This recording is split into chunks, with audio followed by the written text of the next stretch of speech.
Hi, this is Chuck Clayton, and this is my review, or actually golden nuggets, of the book Basic Economics by Thomas Sowell. So what I'm going to do today is just give a few golden nuggets about the book. First of all, I'm going to give a little bit of history. A few years back, when we had a lot of unrest around the country, a relative of mine asked me what was going on. I gave kind of a very lightweight, not understanding answer, and it upset me a little bit. And when I went into my office, I found this book, Basic Economics by Thomas Sowell.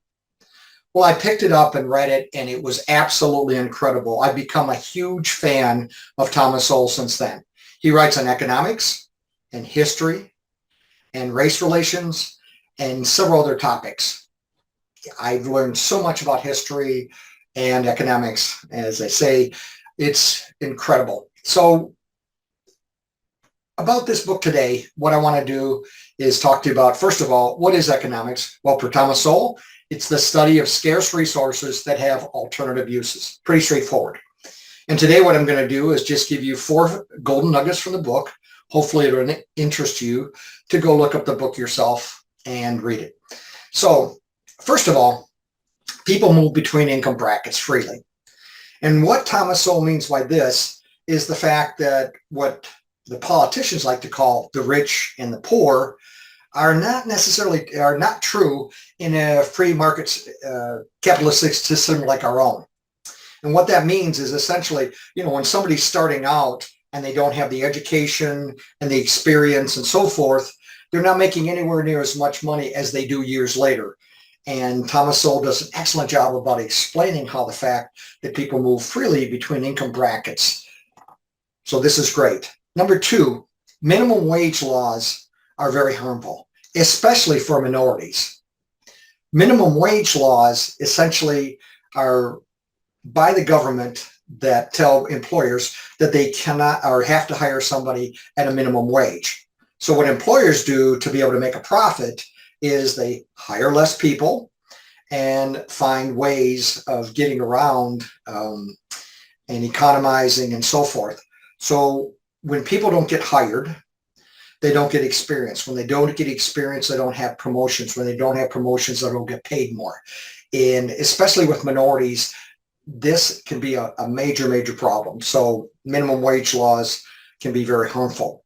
Third, wealth isn't a zero-sum game. It's actually a positive-sum gain. Thomas Sowell gives an example of Bill Gates. He's a billionaire. He made a lot of his money through operating systems. People buy those operating systems to improve their productivity. That improves them, and so it becomes a net sum gain for the people who buy the products. Bill Gates has become a billionaire. This is free market capitalism at its finest. And the 4th point that I'll discuss today, because there's many, many more in the book, is tax rate lowered and revenues are raised. Thomas Sowell explains that eloquently in his book, and I'm going to read a little bit for you today. He says it much better than I could. For example, the Congressional Budget Office advised Congress that raising the capital gains tax rate from 20% to 28% in 1986 would increase the revenue received from the tax. But in fact, the revenues from this tax fell after the tax rate was raised. Conversely, cuts in the capital gains tax rate in 1978, 1997, and 2003 all led to increased revenues from that tax. Thomas Sowell's Basic Economics. It's his best-selling book throughout the world.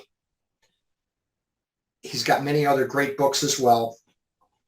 I think it should be required reading in schools and also especially for our politicians.